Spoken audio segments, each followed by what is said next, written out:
des espaces culturels oui. Justement pour permettre aux jeunes de se cultiver. Hein? Non, donc ça c'était quand même important que les gens le sachent. Comment fonctionne la machine des rumeurs de Sassou. C'est comme ça. Il les prend à 5h, 4h du matin, il met tout le monde dans le bus. Et ils sont trois dans le bus. Tous, ils sont dedans. Et ils commencent à parler. Ah, vous savez, mais mon coco va sortir, le 13, 14, c'est prévu, il va sortir maintenant. Ah non, il va sortir.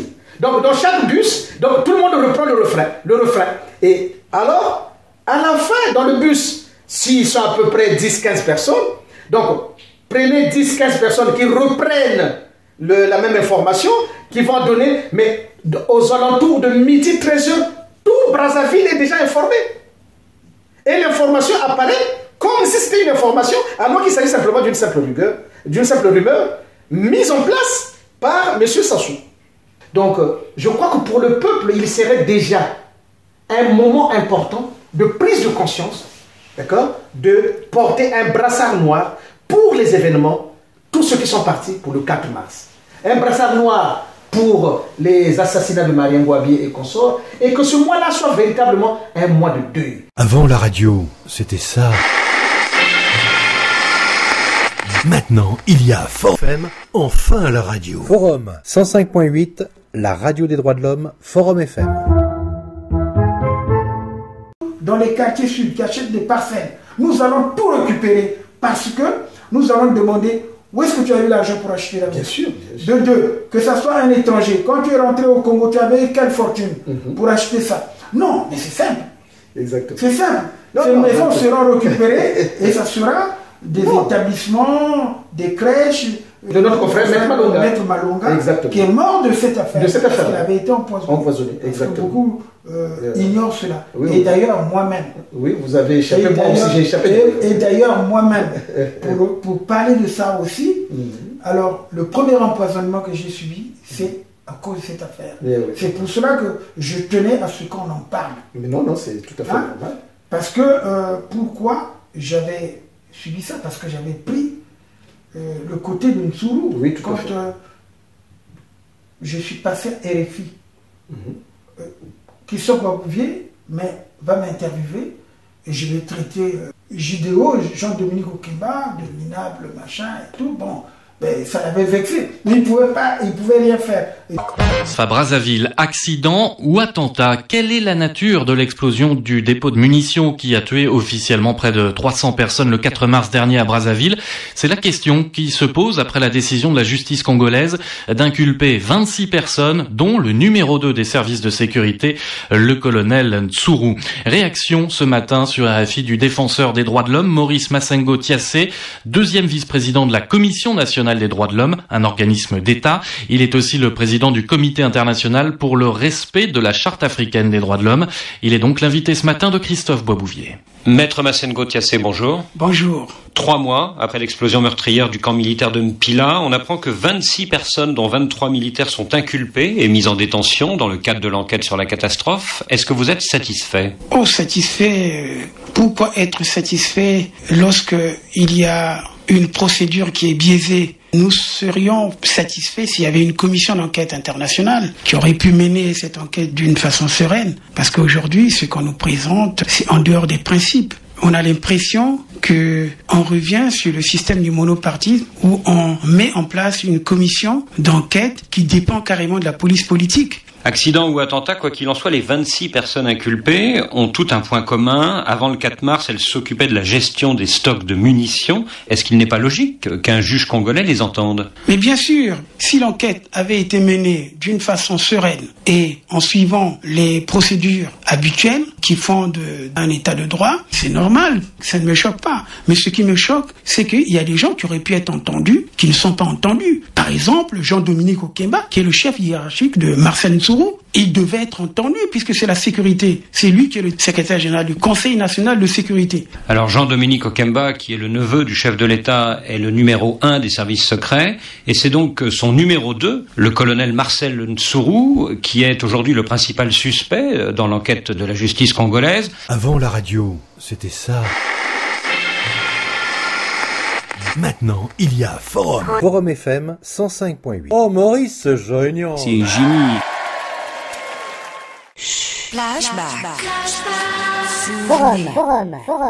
Forum FM 105.8. Chers auditeurs, vous écoutez les entretiens bâton rompu de maître Maurice Massengo-Thiassé. Voilà. Philippe Oubara, donc qui sera le président de cette commission, mais sous la houlette bien sûr de Sassou et de Jean-Dominique Okemba. Et c'était fait pour 8 jours, et voilà que le colonel Sourou attend les 8 jours pour recevoir le rapport. Le rapport ne vient pas. Et entre-temps, et vous verrez le lien que je ferai avec ce qui s'est passé avant, entre-temps, on a pris son chauffeur. On commence à dire à son chauffeur, mais tiens, on a appris que le colonel Sourou, donc vous voyez comment ils sont en train de dévier. Le colonel Sourou entraînerait des milices dans son village là-bas. Attends, comment ça s'appelle? Les Canards. D'accord? Donc ils veulent obtenir du chauffeur du colonel Sourou qui leur disent que, est-il vrai que effectivement le colonel Sourou, qui est pourtant pas son temps à Brazzaville, entraînerait des milices ou en tout cas des gens à l'Écart. Oui, j'ai suivi d'ailleurs une affaire qui est très importante. On avait arrêté un jeune qu'on avait torturé. Tout à fait. Et ce jeune est venu s'exprimer à Radio Télé Forum. Voilà. Alors, la vidéo est d'ailleurs même en ligne.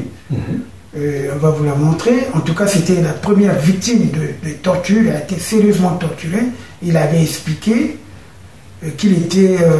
on voulait lui faire dire les choses contre le colonel Nsourou. Exact. Voilà. Bon, c'est pour toujours... Oui, tout à fait.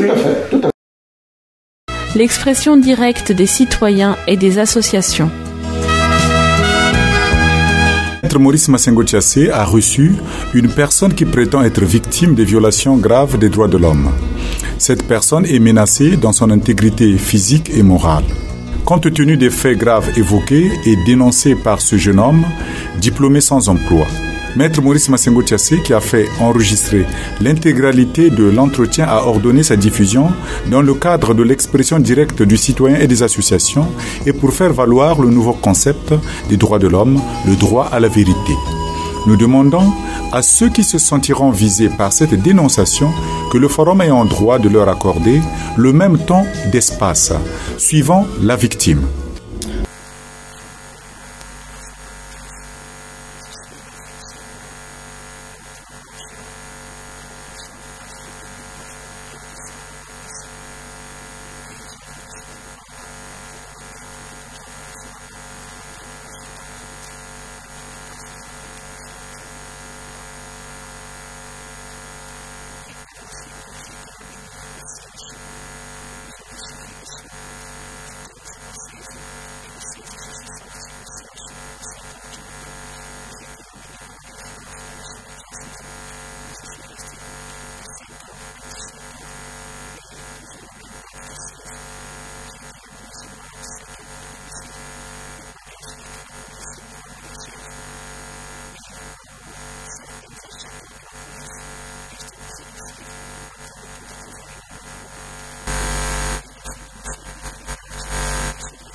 la direction de Forum se fait le plaisir de vous diffuser le film L'Aveu, un film de Costa Gavra avec Yves Montand, Simone Signoret et Michel Vitol, film paru en 1970.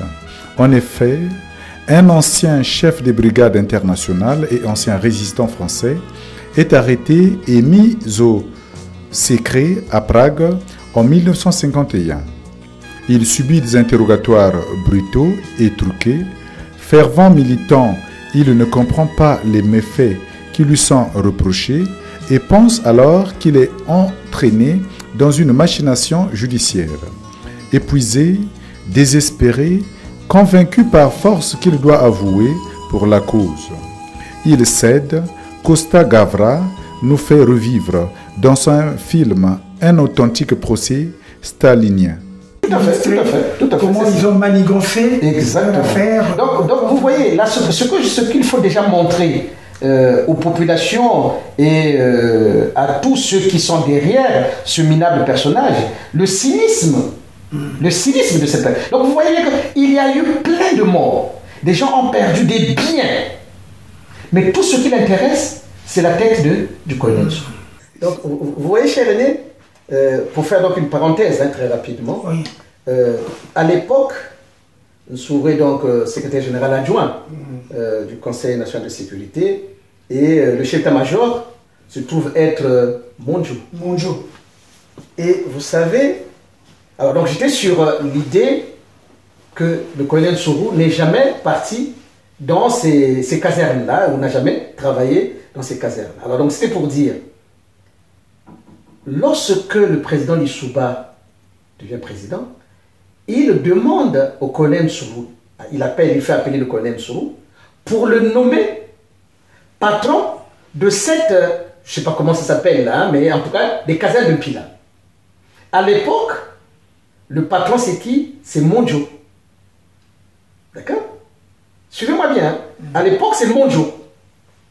Et le colonel Sourou refuse cette affectation. Je dis bien, le colonel Sourou refuse cette affectation décidée par le chef des armées afin d'aller remplacer, à l'époque je crois qu'il était colonel Monjo. Il a refusé, vous savez pourquoi, pour quelle raison? Simplement parce que le colonel Monjo était son frère. Il a désobéi au chef des armées, simplement par amitié au colonel Monjo. Mais pourquoi? Mais parce qu'effectivement, depuis leur jeune âge, jusqu'à ce qu'ils ont fait l'école des troupes, je ne sais pas, d'enfants de troupes, Oui. ils ont toujours été ensemble. Moi, je connais. Il y a un qui dormait en haut et puis l'autre en bas. Ils ont toujours été ensemble. Le colonel Nsourou refuse cette affectation, ce qui aurait pu le valoir d'être enfermé, de faire la prison militaire. Parce qu'on ne désobéit pas. Oui, on ne désobéit pas au chef militaire. Mais lui, il l'a fait. Au nom de l'amitié et de la fraternité qu'il avait avec Monjo.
Mais ceci m'amène à dire quoi? Lorsque le colonel Nsuru est en train de traverser le couloir de la mort décidé par Sassou, mon Dieu ne bouge pas. Non. Et d'ailleurs, mon Dieu ne bouge pas. C'est lui qui a fait de telle sorte que les hélicoptères commencent à tirer chez lui. Mon Dieu ne bouge pas. Non, c'est ça le problème. Mon cher aîné, je le dis, mon Dieu ne bouge pas. Je connais très bien cette affaire. Mon Dieu, je connais. Mon Dieu, et à ce jour, il est toujours avec Sassou. Mon Dieu nous appelait tonton. Parce que ses aînés, quand ils étaient enfants de tout, bon, nous on était un peu plus grands. Tout à fait. On était un peu plus grands, ben, on nous appelait. Et puis moi, j'ai été avec ses oncles. Parce que c'est pas maintenant où il y a le tribalisme pratiquement accentué. Oui, tout à fait. Mais nous, il n'y avait pas de différence. Quand ses oncles, je n'ai pas cité les noms, on recevait le petit Monjo, il venait, bon, c'est vrai qu'on n'avait pas une grande différence. Parfois la différence de 3 ans ou 4 ans, 5 ans, ça ne se faisait pas remarquer. Ça ne se faisait pas remarquer, mais ça vous donnait la posture d'être le grand frère. Le grand frère. Oui, et puis bon, l'autre c'est tassé. C'est comme ça d'ailleurs que moi, j'ai rencontré pour la première fois Marcel Ntourou. Nous on est au lycée, je suis en terminale, je crois que lui devait être en seconde. Donc voilà, non, c'est simplement pour montrer la sincérité dans les relations qu'avait le colonel Ntourou par rapport à Monjo. Lorsqu'il s'est agi pour lorsqu'il s'est agi donc du colonel Ntourou traversant le couloir de la mort, on est en train de comploter contre le colonel Ntourou. Monjo est de marbre, il ne fait rien. Au contraire, jusqu'aujourd'hui, il est toujours avec Sassou, alors qu'il sait bien que c'est ce Sassou qui a tué son frère. Et il se fait passer pour un grand croyant. Ironie de l'histoire. Bon, enfin, donc revenons, mais c'était nécessaire de le dire. Mais bien sûr, c'était nécessaire de le dire. Mais de toute façon, tout ce que tu as dit là, il faut rebondir, je veux rebondir par rapport à cette commission d'enquête. Tout à fait. Qui a été instituée. Et là, on va suivre ce qu'avait dit le ministre Yoka, Emmanuel, au cours d'une interview à Télé Congo. Il a dit que la commission était en train de travailler en nous donnant les résultats. Exact. Et jusqu'à présent, il n'y a pas de résultats. Mais non, il n'y a jamais eu de résultats. Voilà. Et donc, cette commission, le colonel Ntourou va se retrouver prise au piège de sa propre commission. Et donc, on va prendre son chauffeur pour commencer à dire, et comme toujours, et là aussi je vais faire une parenthèse, ils aiment bien fonctionner avec la rumeur. Ils ont commencé à distiller la rumeur que non, le colonel Ntourou entraînerait des gens à l'Ekana, peut-être même que c'est lui qui serait à l'origine des explosions de Mpila, parce que la poudrière de Pointe-Noire, soi-disant que c'est lui. Donc vous voyez, Sassou a commencé à faire son venin. Mais la poudrière de Pointe-Noire, c'était en 1997. Oui, pendant les événements. Et en fait, il a fait pour sauver le pouvoir de Sassou. Quand il va prendre les responsabilités en tant que gouverneur civil et militaire. Et c'est lui qui va sauver. Non, mais moi, c'est comme ça d'ailleurs que je vais approfondir mes relations. Non, mais encore, mon cher aîné, je vais te révéler quelque chose. Les explosions de la poudrière, c'est même pas le colonel Ntourou. Oui, non, mais c'est Aubin-Pierre, je le dis maintenant. C'est Aubin-Pierre. C'était pas lui. C'était pas lui, c'est Aubin-Pierre. Donc vous vous rendez compte. Et comme, alors je ne sais pas si vous le savez, cher aîné, Sassou, comment il fonctionne pour la rumeur. Parce que ça aussi, beaucoup de gens au Congo ne le savent pas, comment ça fonctionne. Je vais vous faire une confidence. Sassou appelle tous ceux qui font ce travail d'informateurs. Ils appellent généralement vers les 4 heures, entre 3h et 4h du matin. Voilà. Il les rassemble tous. Il donne donc un message. Voilà le message qu'il faut faire passer. La rumeur qu'il faut faire passer. Et vous savez ce qu'ils font, ces gens-là? Vers les 5 heures du matin, tous, ils prennent les bus. On les met tous dans les bus. Donc, Taranga et Bakongo Centre-Ville, donc toutes les comment on appelle ça, toutes les lignes qui convergent soit vers le centre-ville, soit vers Bakongo. Et donc, ces gens-là, ils sont 3 dans chaque bus. Il y a un devant, un au milieu et l'autre à la fin. Et donc, ils commencent à parler de ces choses-là. Jusqu'à peu près à 6h, 7h. Lorsqu'ils partent, mon cher Rémi, d'après toi, qu'est-ce qui va se passer? Mais ceux qui étaient dans le bus, ils ont eu l'information. Donc, chacun va commencer à distiller cette information. Ah, vous avez entendu? Ah, on a dit ceci. Ah, vous avez entendu? Ah, on a dit ceci. Mais jamais ces gens-là, malheureusement, et là maintenant, je préfère le leur dire, ils n'ont jamais demandé quelle est la source de ceux qui ont donné cette information. Donc, vous voyez? Et c'est comme ça que Sassou fonctionne jusqu'aujourd'hui. Lorsque vous entendez des rumeurs, ah non, demain, par exemple pour le général Mokoko, je vous prends un exemple. Ah, le général Mokoko, par exemple, arrive, je ne sais pas si c'est le 13, 14, 15 août. Avant ça, alors, il sort la rumeur. Ah, je crois que, non, on va le sortir. Ah, il va faire une amnistie. Ah, donc, tu vois, on commence à emballer les gens. C'est fait sur la base de cette procédure. Donc, les gens, on les fait. C'est un flic. Mais exactement. Il ne fonctionne pas comme ça. Parce qu'il faut que les Congolais me le sachent. Non, mais justement, c'est pour ça que j'avais dit que tous les Congolais qui suivent, les bobards, les gens qui sont dans les réseaux sociaux, que nous connaissons, que nous avons dénoncés, hein? Là, on a démasqué 2. Oui. Il y a une dame là qui est Mama Kubatika, hein, qui a épinglé 2. Je ne vais pas citer leur nom, mais tu les vois. Mais les gens s'accrochent à leurs vidéos, alors que c'est du mensonge. Ça va rapporter quoi? Donc voilà. Il faut le perroquer, parce que ce sont des gens qui sont rattachés à cette cellule de désinformation. Exactement. Ça doit toujours fonctionner. Il a toujours fonctionné comme ça. Et donc, il me suffira simplement pour ceux qui peuvent être relativement intelligents, ils te posent seulement la question, la source de cette information. La source est où? Et vous verrez que vous le trouverez. Si vous n'avez pas la source, ça veut dire que l'information est faite. Bien sûr.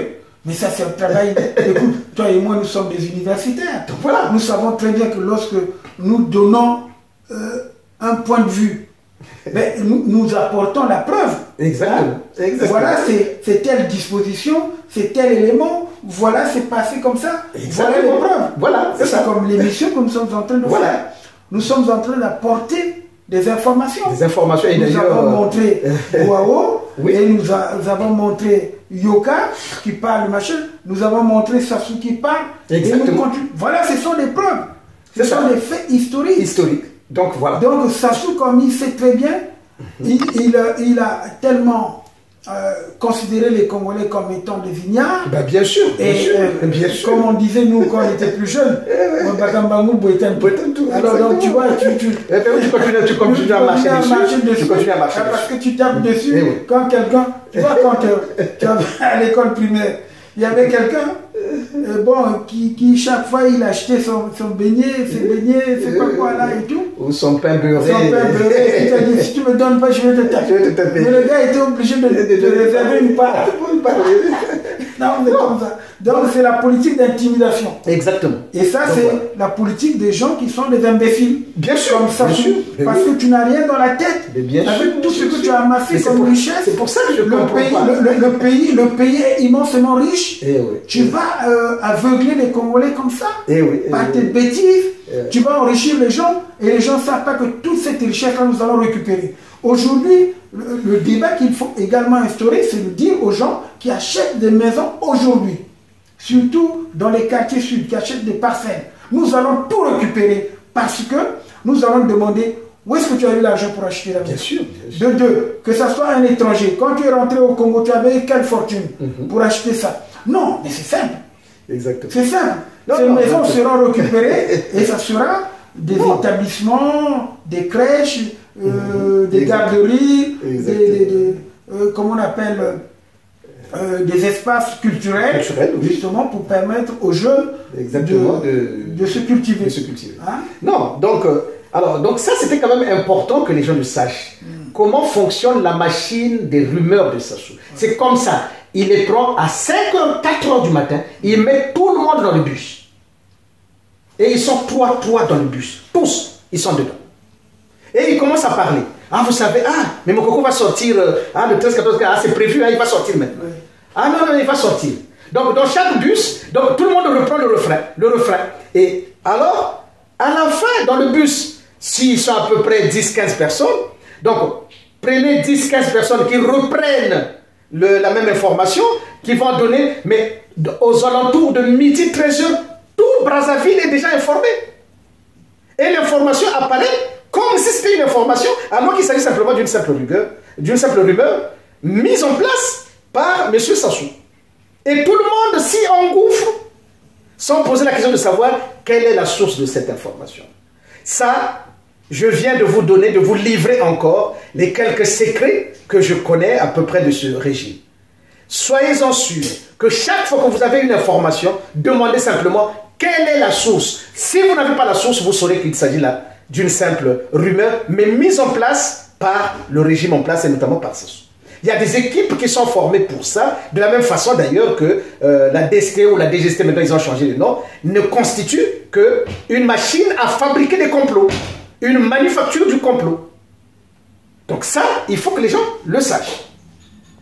Donc, mon cher aîné, pour revenir à ce que nous disions, donc, le 4 mars, la commission administrative, qui devait donc simplement avoir pour objet d'informer M. Sassou, eh bien, se transforme en véritable instrument de torture pour arriver à interpeller les gens et leur obliger à indiquer le nom du colonel Sourou comme étant l'auteur des explosions de Mpila.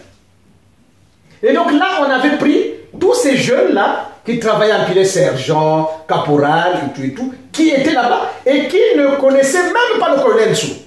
Et donc on leur posait la question, ils posaient la question, mais nous on ne connaît même pas la personne en question. D'accord? On ne connaît pas la personne, comment voulez-vous qu'on dise que c'est le colonel Sourou qui est à l'origine des explosions? Mais si tel est le cas, et c'est là, tu vois, quand je vous dis, je l'ai toujours dit et je le redis encore, que Sassou n'est qu'un idiot.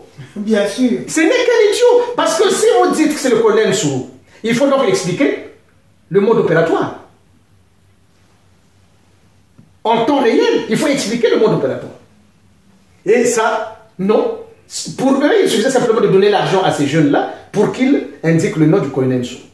Et n'ayant vraiment personne pour pouvoir vraiment acculer et dire le nom du colonel Sourou, tous ces jeunes qu'on avait arrêtés, et je me souviens, ils étaient nombreux, on les amenait parfois à Itatolo, on creusait des trous, on les mettait même dans les trous, et on les torturait, on les menaçait de les enterrer vivants, pour qu'ils disent simplement que c'est le colonel Sourou. Donc vous vous rendez compte? Justement, c'est parce que je ne retrouve plus le nom de Sabin Mangala. Oui, Sabin. Sabin, c'est oui, parmi les tortionnaires. Voilà. Oui, tout à fait. Non, c'est lui qui avait subi. Non, Sabin avait subi. Sabin avait subi, effectivement. Exact. Sabin avait subi. Je crois qu'il avait même reçu une balle à la main ou au bras comme ça. Ouais. On lui avait même cassé le bras dans ces tortures. Bon, mais on va regarder cette image-là. Oui, tout à fait. Donc voilà. Donc, voilà comment le colonel Sourou va, petit à petit, son nom va circuler. Ah non, c'est lui. Ah, parce qu'il y avait déjà la poudrière de Pointe-Noire. Ah, mais tout ça, c'est monté par Sassou. Et Jean-Dominique Okemba. Et un jour, le colonel Sourou se dit, mais où est le chauffeur? On lui dit, mais on a appelé à la DGST. On a appelé à la DGST. Mais pourquoi? Ah, pour être entendu. Mais attends, on appelle mon chauffeur d'être entendu et moi je ne suis pas informé. Mais il va être entendu sur quoi?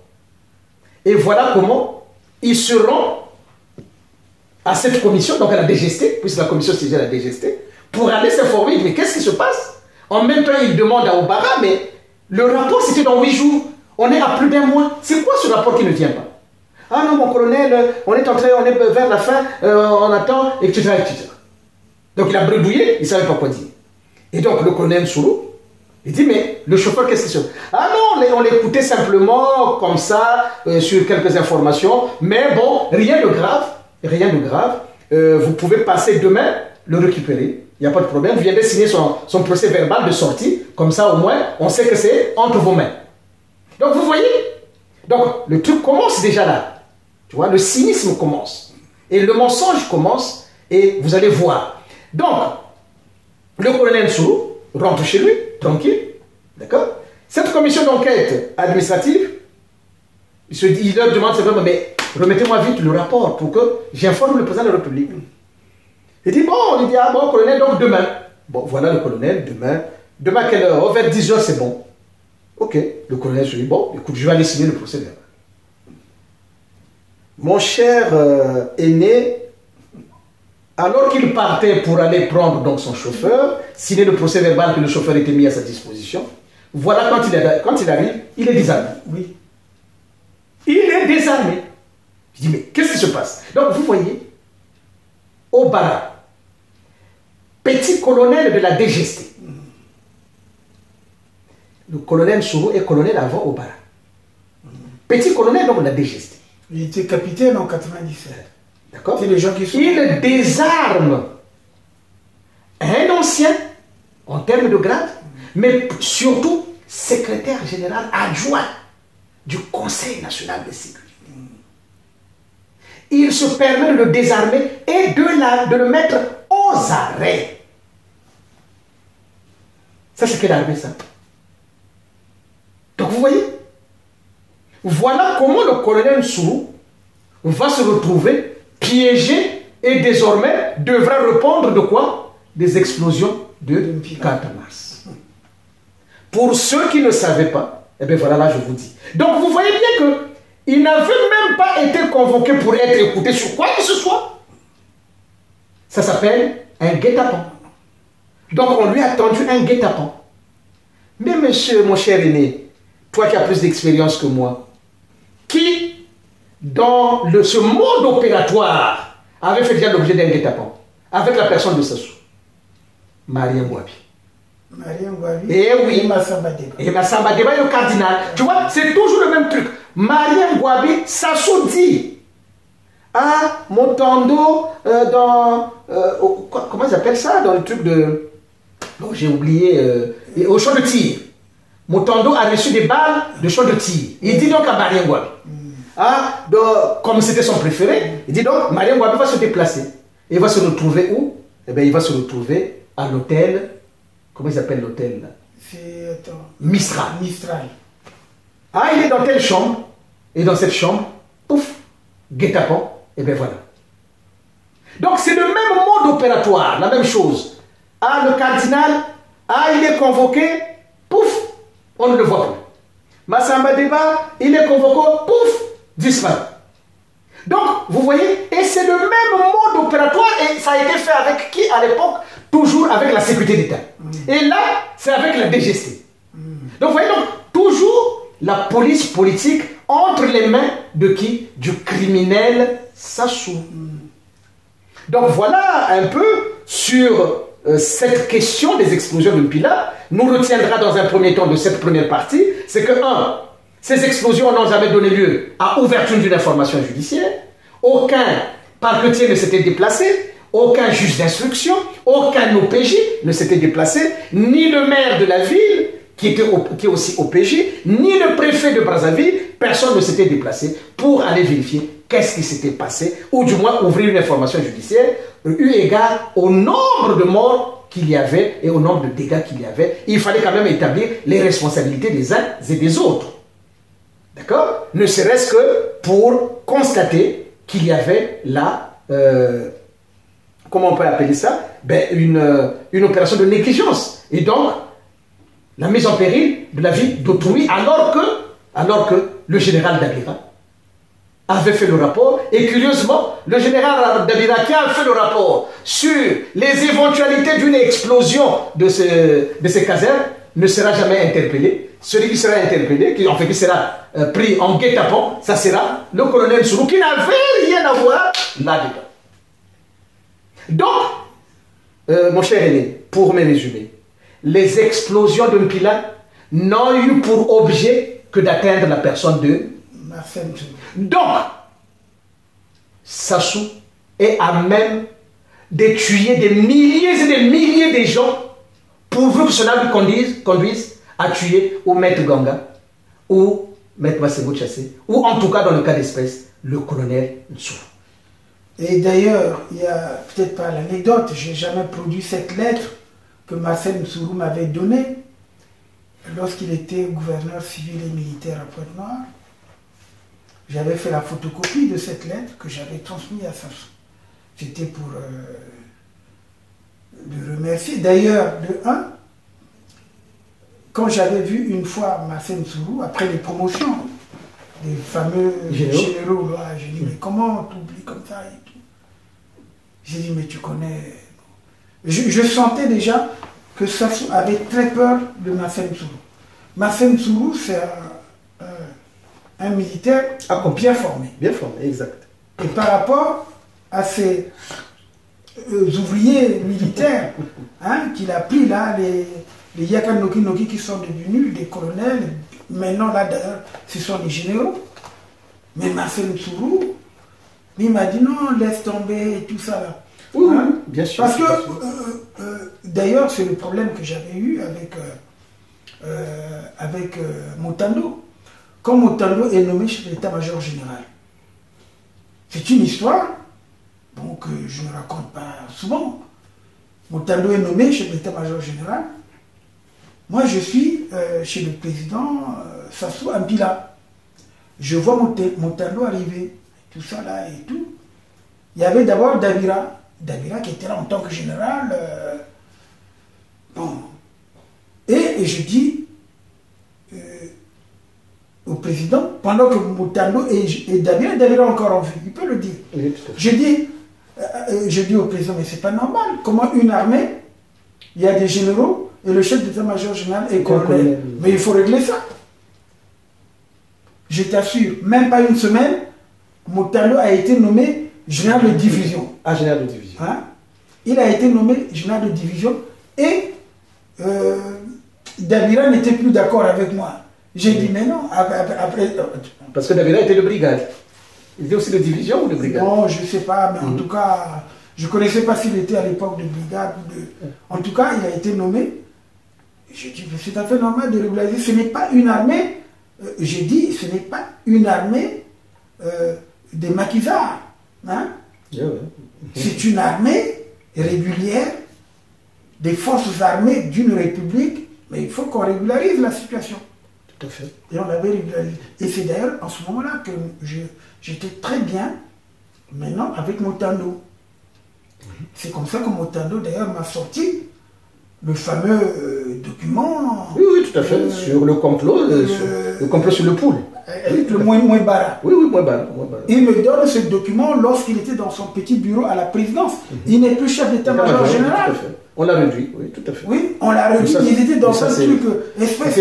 C'était pour l'humilier. Oui, c'est une humiliation. Oui, tout à fait. Parce que c'est ça. Nous, moi je suis vice-président de la Commission nationale des droits de l'homme. D'ailleurs, il me dit, écoute, mais Tchassé, avec tout ce que tu as fait, les droits de l'homme, tout, tu devais diriger cette commission. Moi, je ne vois pas.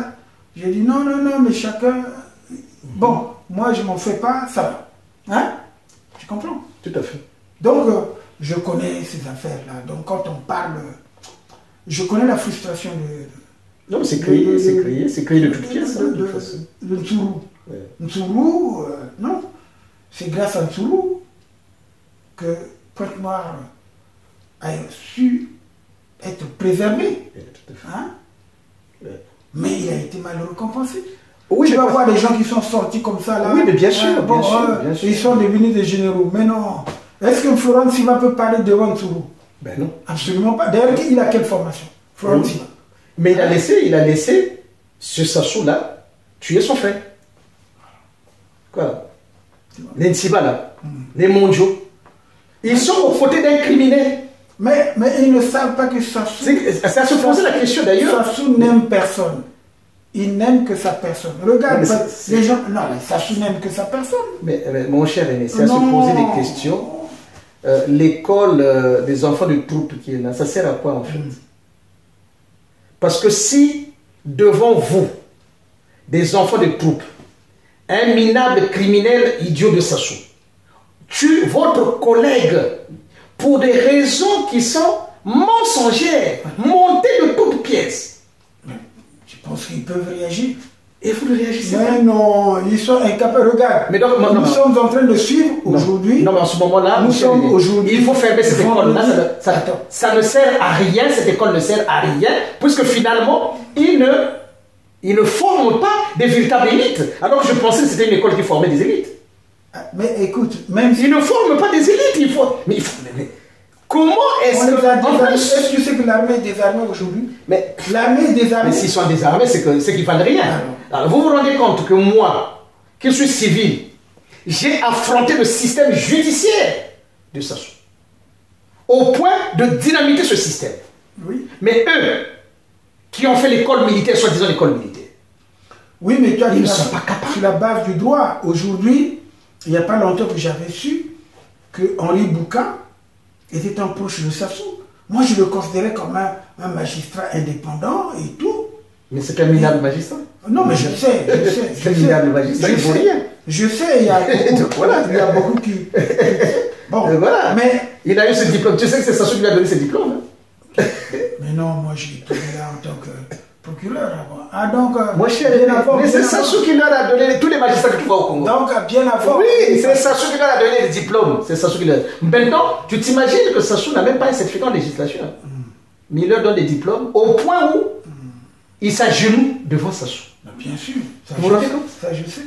Attends. Mais comme disait Maître Moudi le nom Masségo, il disait aucun Congolais ne peut laisser un nom à une loi.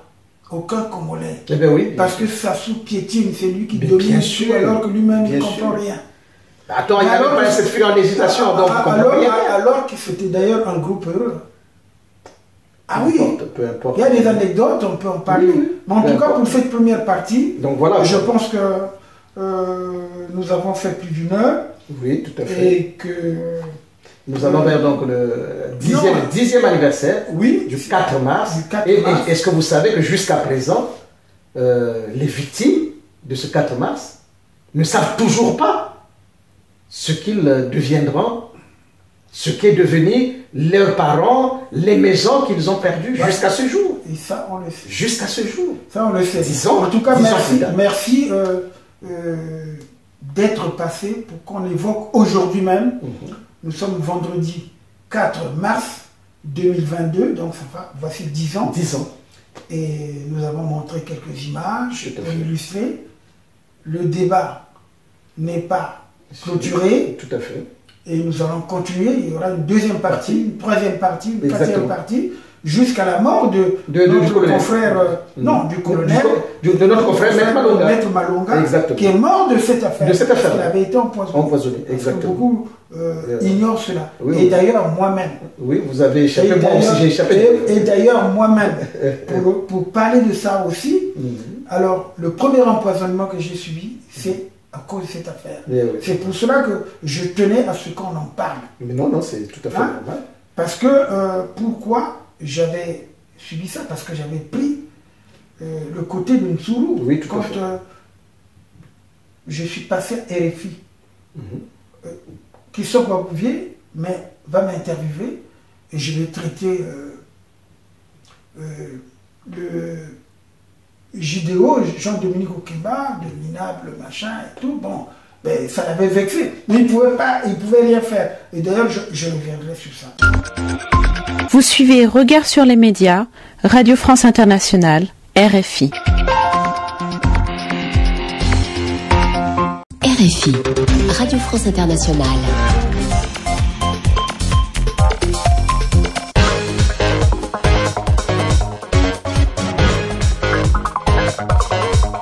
catastrophe à Brazzaville, accident ou attentat? Quelle est la nature de l'explosion du dépôt de munitions qui a tué officiellement près de 300 personnes le 4 mars dernier à Brazzaville?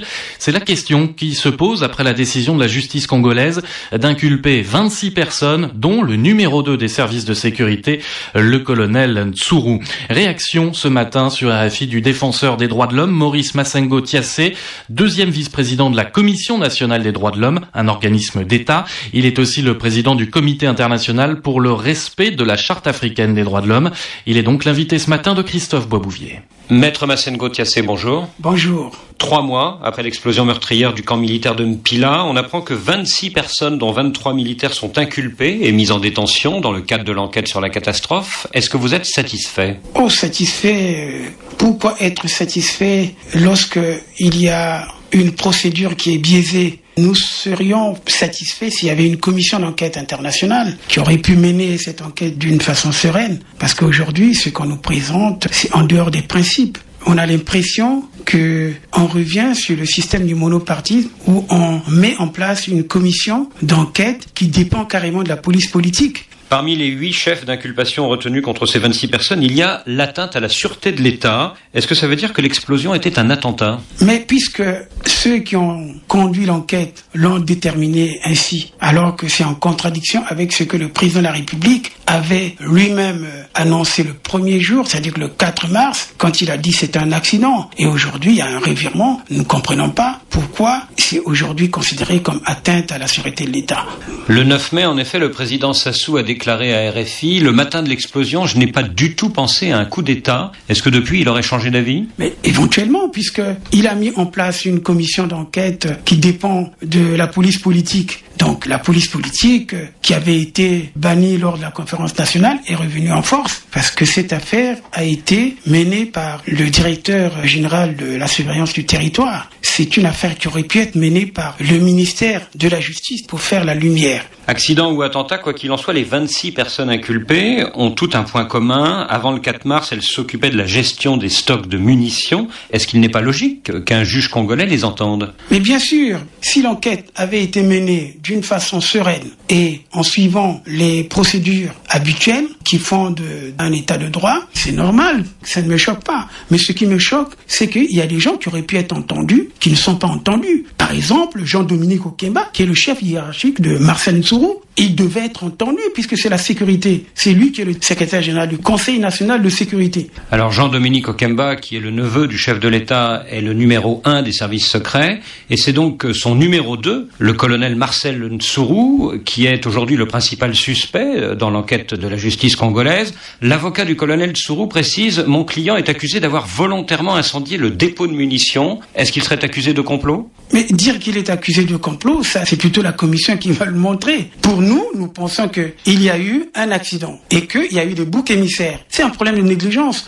Est-ce que le colonel Ntsuru a des ennemis au sein de l'appareil sécuritaire? Ça, c'est tout à fait normal. Vous savez, quelqu'un qui a été gouverneur civil et militaire de Pointe-Noire lors des événements de 97, qui a empêché Pointe-Noire de tomber dans les mains des hommes de l'Issouba, ne peut qu'être qu'un rival potentiel des gens comme Jean-Dominique Okemba. Et je crois que, indépendamment de ce qu'on peut l'accuser effectivement dans l'affaire du Beach, mais c'est un bon soldat. Moi, je crois que c'est un problème de la confiscation du pouvoir. On veut prolonger le mandat parce que le problème qui se pose à notre pays, c'est maintenant la confiscation du pouvoir par un clan. Puisque avec les députés qu'on va nommer, il va peut-être arriver à changer la Constitution. Et en changeant la Constitution, c'est pour pérenniser le pouvoir. Alors en plus de ces 26 inculpés, il y a 2 avocats en prison depuis 2 mois. Ce sont maître Hervé Ambroise Malonga et maître Gabriel Ombessa. Tous 2 défendaient justement le colonel Ntsuru. Qu'est-ce qu'on leur reproche? Mais le délit dont on parle, c'est le fait d'avoir organisé une conférence de presse dans une caserne. Même s'il avait fait une conférence de presse dans un camp militaire ou dans une caserne, cela ne nécessitait pas une privation de liberté pendant 2 mois pour un délit aussi mineur. Moi, je crois que c'est un problème de règlement de compte. On voulait faire taire Maître Malonga, qui était le seul à pouvoir défendre Marcel Ntsuru. Il fallait intimider les avocats qui prenaient en charge ce dossier pour qu'ils ne disent pas certaines vérités. Après ces 26 inculpations, est-ce qu'il faut s'attendre à un procès dans un délai plus ou moins proche? Écoutez, moi je pense que la finalité c'est celle-là, c'est de faire un procès. Mais non, est-ce que ça sera la parodie de justice comme on l'a vu en mars 1977 lors des assassinats de Marie Ngouabi et autres, et ce qu'on a vu également lors du procès de Beach. C'est ce que nous craignons, parce que ça, c'est le système. Après le drame du 4 mars, beaucoup de Congolais demandent des sanctions contre les responsables. Est-ce que ce procès pourra répondre à leur attente? Si c'est un procès qui se fait d'une façon régulière, oui, c'est tout à fait normal que les Congolais demandent que les coupables soient sanctionnés. Mais moi, je pense qu'on n'a pas fait le deuil du 4 mars. Et on organise le procès et on va organiser les élections. Mais c'est quoi ça, hein? Vous pensez que le pouvoir va faire organiser ce procès avant les législatives du 15 juillet? Mais bien sûr, sinon ça n'a pas de sens. Le procès est imminent. Si on avait fait notre deuil, on sait qu'il y a eu tant de morts, tant de gens disparus. Bon, on peut faire le procès et les Congolais seraient soulagés. Mais on doit d'abord faire le deuil avant de faire le procès. Est-ce qu'on saura un jour ce qui s'est réellement passé le 4 mars à 8h15 du matin? Vous savez, ce serait très difficile de le savoir tant que ce pouvoir sera en place parce que on est dans un régime qui triche. Nous ne pouvons pas construire un état de droit dans le mensonge. Maurice Massengo-Tiassé, merci. Maurice Massengo-Tiassé, vice-président de la Commission des droits de l'homme au Congo-Brazzaville. Il répondait aux questions de Christophe Boisbouvier. D'accord.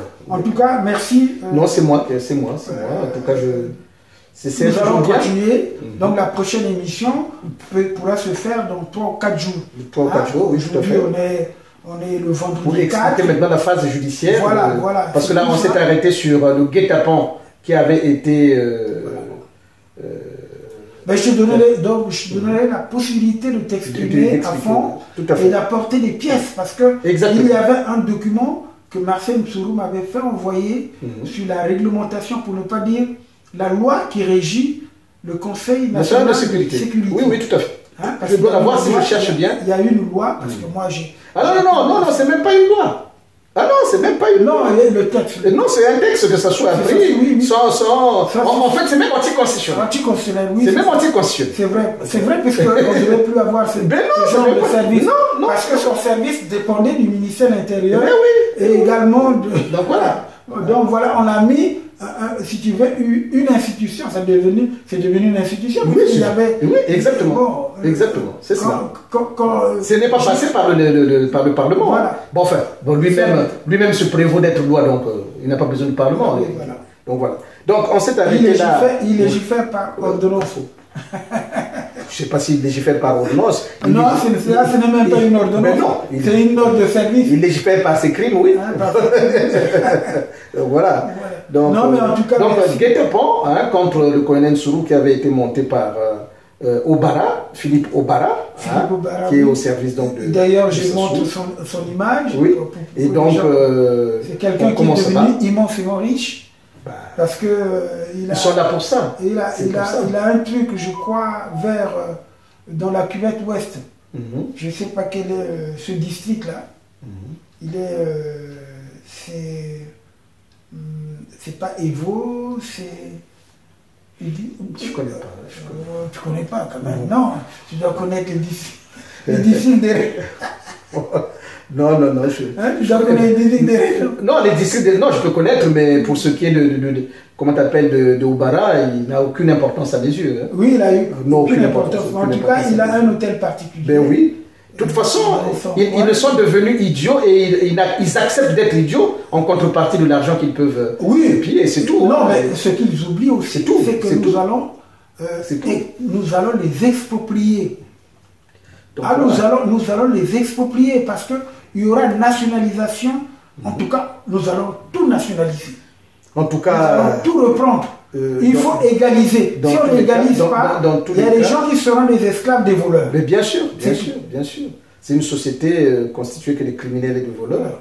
Et une véritable société mafieuse qui impose un ordre juridique. Comme tu sais très bien, nous sommes aujourd'hui le 4 mars. Ce qui se passe en Ukraine est déplorable.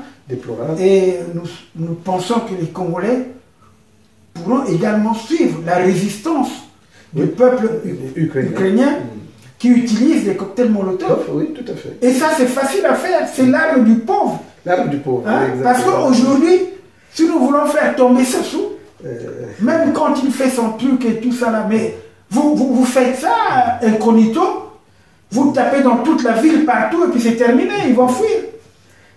Vous rentrez dans leur maison, vous récupérez l'argent qu'ils ont, et puis c'est terminé. Et ouais, alors, parce que quand je vois les gens qui font le maquis, on n'a pas besoin de faire le maquis. C'est ce qu'on a envisagé. Et d'ailleurs... Mais on n'a pas besoin, on n'a même pas besoin de tout ça, mon cher. Tu te souviens, non. Le droit est en notre faveur. Non, le droit est en notre faveur, mais il y a le droit, il y a la force. Oui, mais... Parce que je le dis souvent. Tout à fait. Il ne peut pas avoir le droit sans la force. Oui, oui, bien sûr, bien sûr. C'est tout. Bien sûr. Donc aujourd'hui... Simplement, nous devons savoir comment agencer tout ça. Et le peuple n'a pas besoin aujourd'hui de mourir non, c'est pas... pour un... Non, mais en plus... Mais si demain Sassou nous impose son fils... Ça, je suis tout à fait d'accord. Alors, mais il faut qu'à un moment donné, que le peuple se révolte. Non, le peuple va se révolter. Comment les gens... oui, bien sûr, il faut donner les moyens à ce peuple. Parce qu'il y a des gens parfois qui ne savent pas qu'avec une bouteille de bière, avec un peu de sable, du pétrole, c'est pas quoi, tous les ingrédients là, les cocktails Molotov, les véhicules des policiers qui viennent là, pour terminer. À Talanga, ils en ont fait à Bakongo, ils en ont fait à Mungali, à Potopoto, tout ça. Mais la police va faire quoi? Paralyser. Et ça se va sortir en pleine ville des hélicoptères pour bombarder tous les quartiers. Non. Bon. Il va fuir. Ça c'est clair. Le problème de Sassou peut être réglé en une journée si les jeunes, la jeunesse congolaise, prenaient conscience qu'on peut résister avec des moyens de pauvres.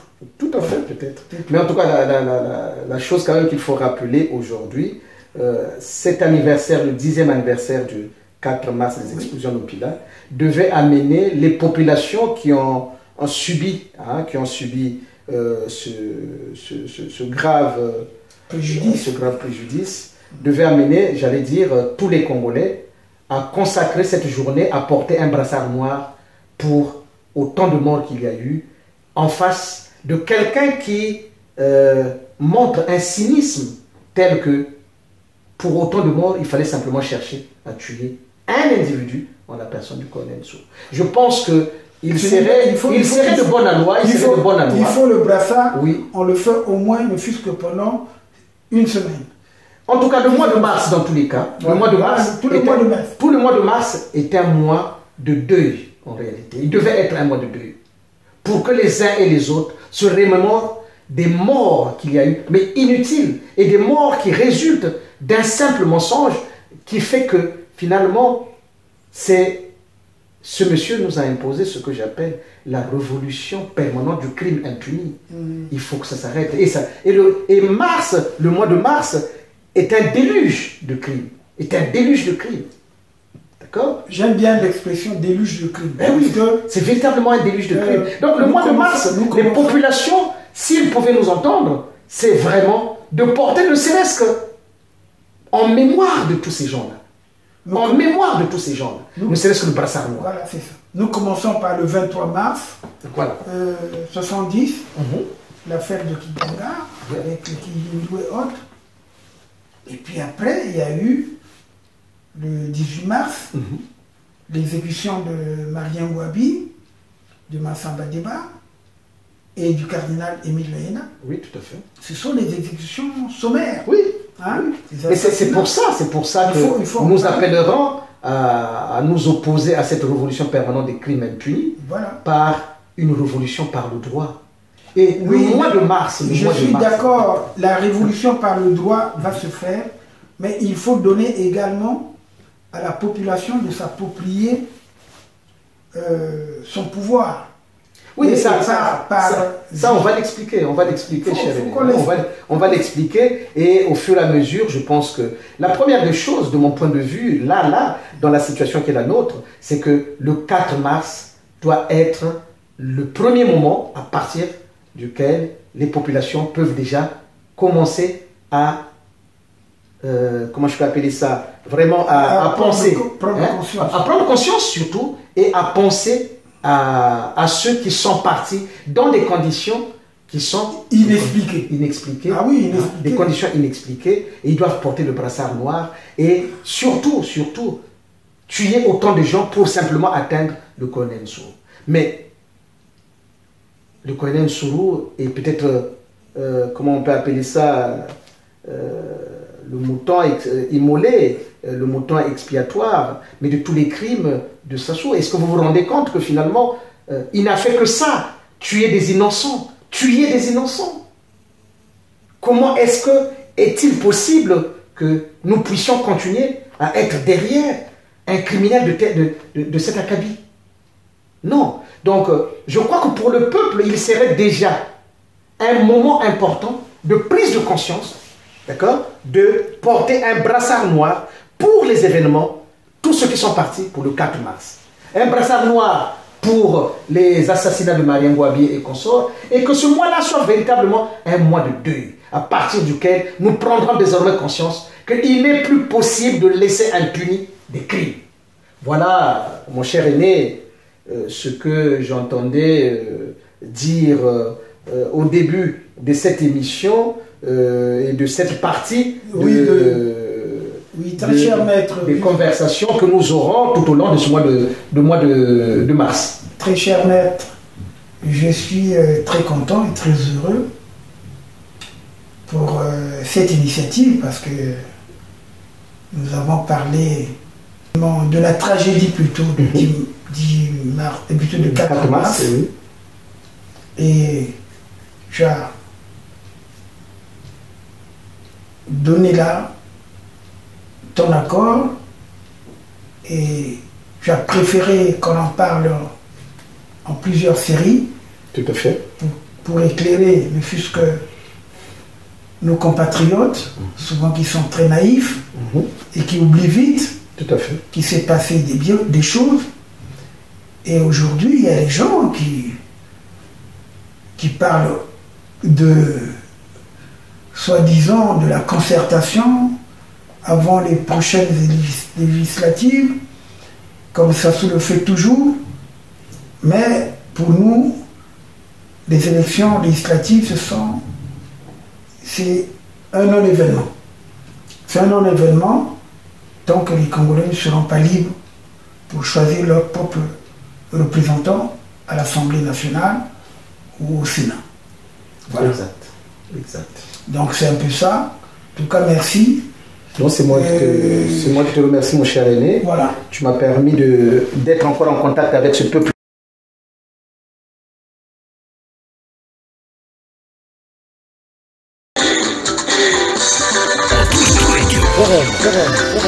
Forum FM 105.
Forum FM 105. Moi, j'aime.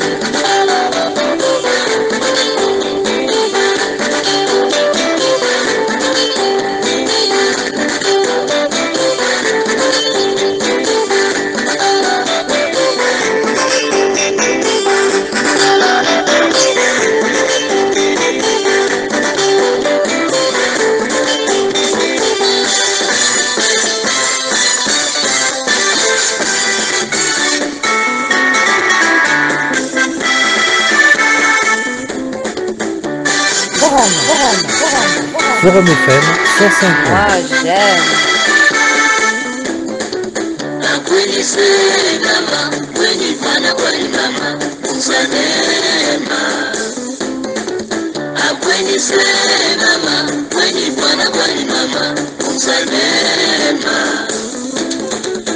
Sengo pro Camboneiro Binamane Media Semo Kalunde Enoko Weni Senama Weni Pana Wani Mama Usanema Weni Senama Weni Pana Wani Mama Usanema Soro Wasabuki Kantine Na Umbira Bibambo Ibelema Mpungwa Zambia Mpungu Weni senama, weni pana kwani mama, usanema. Weni senama, weni pana kwani mama, usanema. Forum FM.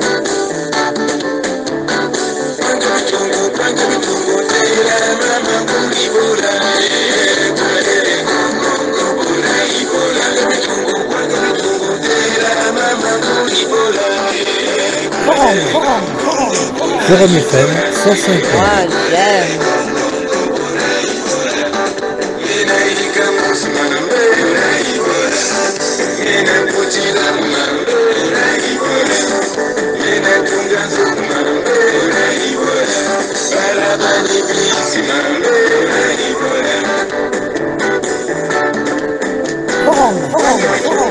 Forum FM 105. Moi j'aime.